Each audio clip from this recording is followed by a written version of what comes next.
salah satu pemain paling bertalenta di dunia. Sebagian menyebutnya Raja Asis, sebagian lagi bilang dia maestro lapangan hijau. Kalau kalian cari di YouTube, midfielder maestro, the silent genius, the Wizard of Oz. Jadi jelas ya, bukan ada di kasta Lord si Ozil ini. Beberapa tahun lalu, Ronaldo mengklaim bahwa Ozil adalah salah satu pemain yang paling memahami pergerakannya di lini serang. Kerjasama Cristiano Ronaldo dan Mesut Ozil pernah menjadi senjata andalan Real Madrid, mendulang hasil-hasil apik di La Liga. Tak heran, Cristiano Ronaldo pernah marah besar ketika Real Madrid melepas Mesut Ozil ke Arsenal pada 2013. Ronaldo sempat debar, torehan golnya bakal menurun, sebab Ozil selalu memberikan bola-bola terbaik padanya.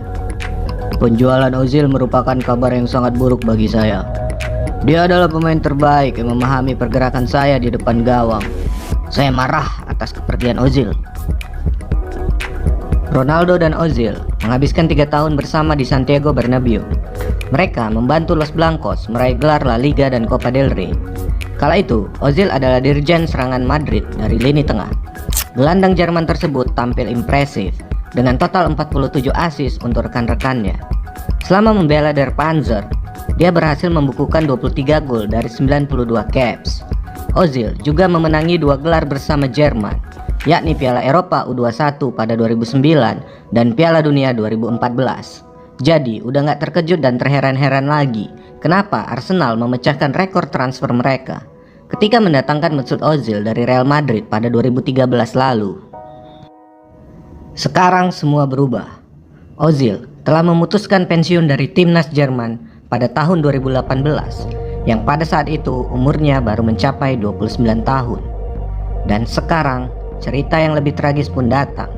Secara mengejutkan, Arsenal tidak lagi memasukkan nama Mesut Ozil dalam 25 pemain yang didaftarkan ke Liga Inggris. Selain itu, Ozil juga dicoret dari daftar skuad Meriam London di Liga Eropa. Padahal kontraknya masih berjalan hingga musim panas 2021. Dan kita semua tahu kalau Ozil adalah pemain dengan gaji termahal di Arsenal bersama dengan Aubameyang. Mau tahu berapa kalian gajinya? 350.000 pound per pekan, atau kalau dirupiahkan, per pekan gajinya sekitar 6,6 miliar rupiah. Jadi, apa yang sebenarnya terjadi pada Mesut Ozil? Untuk melihat masalah Ozil dengan jernih, kita harus melihatnya dari berbagai sisi dan sudut pandang. Oke. Gaji. Mesut Ozil acap kali menjadi sasaran kritik saat Arsenal meraih hasil buruk. Sang playmaker dianggap tidak tampil sesuai harapan. Padahal, dia menjadi pemain dengan gaji paling besar di Arsenal. Dengan gaji paling tinggi di Arsenal, wajar sebenarnya fans Arsenal memberi tuntutan lebih pada Mesut Ozil. Tidak ada pemain Arsenal lain yang mendapat gaji dengan nilai serupa sebelum akhirnya Aubameyang memperpanjang kontrak. Bahkan tidak ada yang mendekati gaji Mesut Ozil. Sebelum memperpanjang kontrak, Pierre-Emerick Aubameyang yang kita tahu adalah mesin gol Arsenal hanya mendapat gaji 180.000 pounds per pekan. Jauh di bawah yang diterima Mesut Ozil. Padahal kontribusi Aubameyang untuk The Gunners sangat besar. Belakangan, besarnya gaji yang didapat Mesut Ozil ternyata menjadi polemik di internal klub. Aubameyang dan beberapa pemain menuntut kenaikan gaji.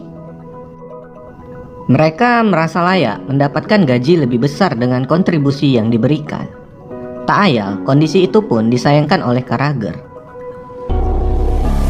Karena dengan besarnya gaji Ozil sekarang, itu juga berdampak pada kebijakan transfer klub.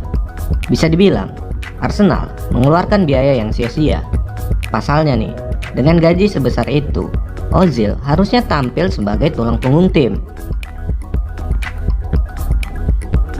Jadi seharusnya menurut legend Liverpool ini, Arsenal semestinya memilih manajer baru dengan seksama saat mereka mencoba mengganti Arsene Wenger. Soalnya nih, di era Wenger, Ozil selalu menjadi pemain inti, sehingga sang gelandang pun diganjar gaji yang besar. Kendati demikian, saat Arsenal berada di bawah komando Good Evening Unai Emery, Ozil lebih banyak tidak dipakai dan kondisi tim pun tidak stabil. Bahkan, meski sekarang Arsenal sudah berganti manajer lagi menjadi Arteta, Ozil tetap menjadi pemain yang tak terpakai. Bahkan lebih parah lagi nganggurnya si Ozil ini. Yang lucunya nih, Arsenal musim ini kondisinya lagi jadi sorotan besar-besaran karena katanya Arsenal lagi mengalami kesulitan keuangan akibat corona. Jadi gini, dalam rilis di laman resminya, Arsenal mengumumkan pandemi virus corona berdampak pada keputusan PHK karyawan yang berjumlah 55 orang. Pandemi membuat mereka mengalami kesulitan keuangan pada klub. Dalam pernyataan yang dikeluarkan oleh Direktur Football Arsenal, Raul Sanllehi, dan Direktur Pelaksana Vinay Venkatesam, mereka menunjuk penurunan tajam dalam pendapatan siaran sebagai alasan utama PHK tersebut. PHK ini menarik perhatian banyak pihak karena di satu sisi Arsenal jor-joran menggaji pemain serta menambah punggawa baru dengan nilai mahar dan gaji yang fantastis. Kalau kita lihat pada bursa transfer musim ini, Arsenal beli pemain yang juga sebenarnya cukup mahal seperti Thomas Partey dan merekrut Willian yang sebenarnya gajinya itu gede dari Chelsea. Selain itu, ada lagi pemecatan yang bikin fans Arsenal meradang, yakni PHK yang dilakukan kepada maskot Arsenal, Gunnersaurus. Padahal, pria di balik maskot Gunnersaurus bernama Jerry Coy udah mengabdi bersama tim London Merah dan menjadi maskot berbentuk dinosaurus hijau itu sejak tahun 1993 atau sekitar 27 tahun. Bahkan, dia pernah berkorban dengan absen dalam pernikahan saudaranya demi menjalankan tugas sebagai Gunnersaurus dalam laga kandang Arsenal. Keputusan manajemen Arsenal yang memutuskan tidak memperkerjakan kembali Jerry Coy mendapat kecaman dari penggemar. Mereka pun membuat aksi penggalangan dana dalam bentuk donasi di GoFundMe untuk memberikan bantuan untuk Coy yang sudah menjadi supporter klub Meriam London sejak 1963. Ozil yang mendengar kabar pemecatan Gunnersaurus merasa iba.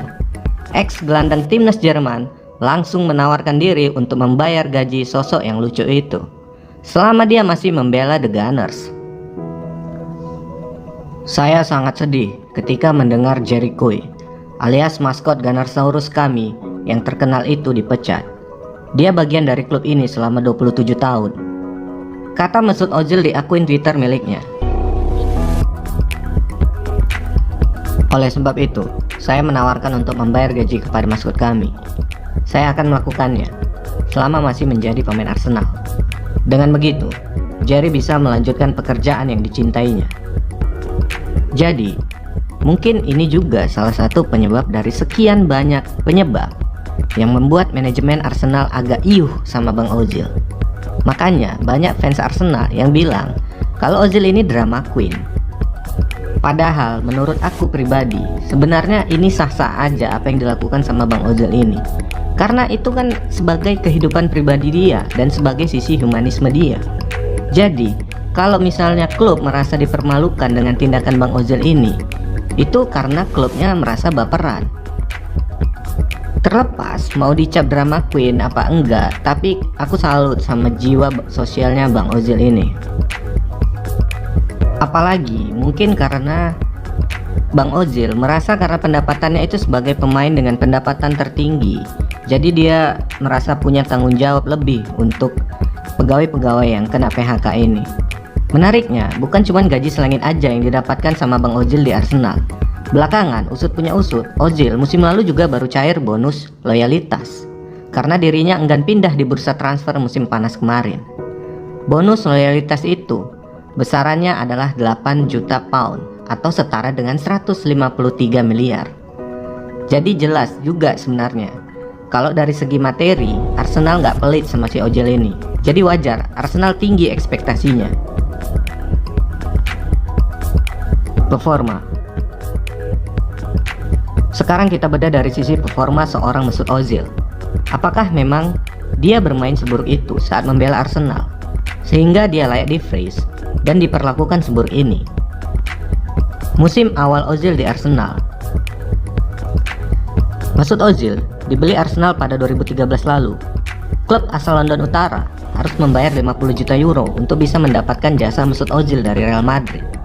Saat itu, Arsenal masih dilatih Arsene Wenger. Arsene Wenger segera menjadikan Mesut Ozil sebagai pemain utama. Hanya saja, performa Mesut Ozil tidak cukup bagus pada musim pertamanya bersama Arsenal. Dia butuh waktu beradaptasi dengan gaya sepak bola di Inggris. Statistik Mesut Ozil musim 2012-2013 di Premier League: 26 main, 5 gol, 9 assist, akurasi umpan 88%. Performa Mesut Ozil pada musim kedua dianggap lebih baik, walau dari sisi jumlah gol dan assist merosot. Pemain asal Jerman itu hanya mencetak 4 gol dan 5 assist. Pada musim ketiga atau musim 2015-2016 menjadi puncak performa seorang Mesut Ozil. Saat itu, Arsene Wenger menemukan racikan yang tepat untuk seorang Mesut Ozil. Wenger punya Alexis Sanchez, Theo Walcott, dan Oliver Giroud sebagai pemangsa umpan-umpan dari Mesut Ozil. Pada musim 2015-2016, Mesut Ozil mencetak 6 gol dan 19 assist di Premier League. Periode akhir Arsene Wenger. Performa Mesut Ozil masih stabil pada musim 2016 dan 2017. Pada musim ini, dia mencetak 8 gol dan 9 assist di Premier League. Ada penurunan dibanding musim sebelumnya, tetapi secara umum masih cukup bagus. Namun, itu adalah awal periode yang sulit bagi seorang Mesut Ozil. Pada musim 2017-2018, yang juga menjadi musim terakhir Arsene Wenger di Arsenal, penampilan Mesut Ozil turun secara signifikan. Dari 26 laga Premier League, dia hanya mampu mencetak 4 gol dan 8 assist. Situasi menjadi lebih buruk setelah itu. Mesut Ozil mengalami periode yang sulit pada 2018, tepatnya usai Piala Dunia. Saat itu, Mesut Ozil dituding sebagai aktor di balik kegagalan dan performa buruk Jerman di Rusia. Kita tahu Jerman pada saat itu tidak mampu lolos pada fase grup, dan kita tahu juga Jerman harus berakhir di tangan Korea Selatan. Periode setelah Arsene Wenger, Mesut Ozil kesulitan bangkit pasca Piala Dunia 2018. Di Arsenal, Mesut Ozil dihadapkan pada situasi yang baru. Arsene Wenger tidak lagi memegang kendali. Unai Emery ditunjuk sebagai manajer baru Arsenal. Awalnya, manajer asal Spanyol itu memberi kepercayaan penuh pada Mesut Ozil. Bahkan, dia sempat menjadikan Ozil sebagai kapten pada laga-laga awal musim. Namun, belakangan hubungan mereka memburuk. Mesut Ozil hanya membuat 2 assist saja di Premier League musim 2018-2019. Ini adalah capaian paling buruk jika dibandingkan musim-musim sebelumnya. Padahal, selama ini Mesut Ozil dikenal sebagai raja assist. Meskipun begitu, Mesut Ozil menjadi pemain paling kreatif di Arsenal dengan 82 umpan kunci. Bersama Mikel Arteta, Unai Emery akhirnya dipecat pada awal musim 2019-2020.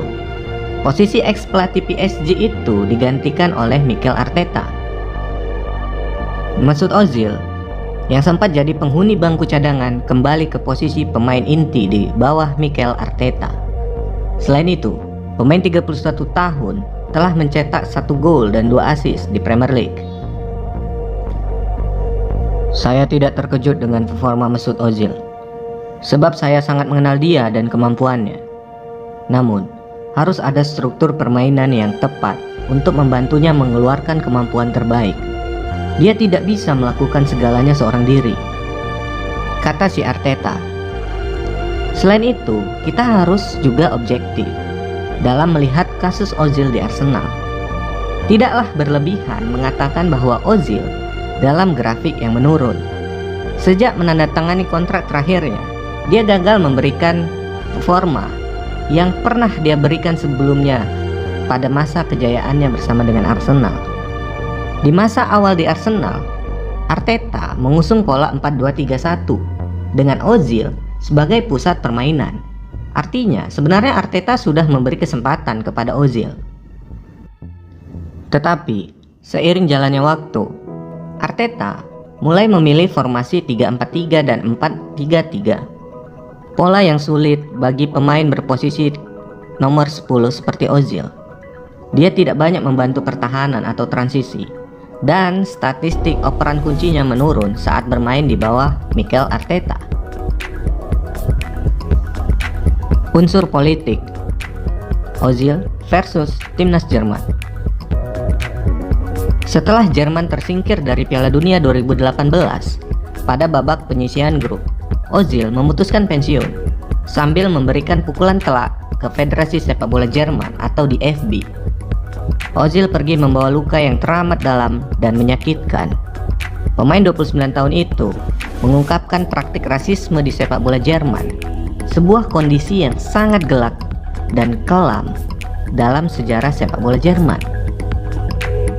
Semua berawal dari foto Ozil bersama Presiden Turki Recep Tayyip Erdogan di London. Ozil bersama pemain Jerman keturunan Turki lainnya, İlkay Gündoğan, diundang Erdogan dalam sebuah acara sosial. Sebagai orang keturunan Turki, Ozil tak ingin seperti kacang yang lupa akan kulitnya. Ibu saya selalu berkata untuk tak melupakan asal-usul saya. Saya lahir dan tumbuh di Jerman, tapi keluarga saya dari Turki. Saya tak bisa hapus fakta itu. Toh dalam pertemuan saya dengan Erdogan, kami hanya berbicara tentang sepak bola. Tak ada isu politik atau dukungan saya terhadap Erdogan yang akan maju pemilu presiden. Ingat, saya bukan politikus, saya pemain bola. Tegas gelandang Arsenal itu. Faktanya, foto bersama Erdogan menyisakan buntut yang sangat panjang dan menyiksa bagi Ozil. Dia menuding sejumlah politikus dan media Jerman bersekongkol menjatuhkan namanya. Menurut dia, media Jerman terlalu berlebih-lebihan memberitakan fotonya dengan Erdogan, plus selalu mencari narasumber yang anti-imigran.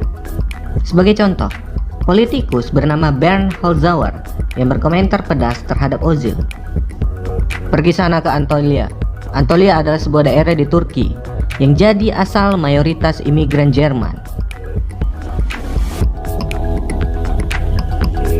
Ozil makin kecewa lantaran Presiden DFB Reinhard Grindel yang seharusnya memberikan dukungan justru ikut mempermasalahkannya.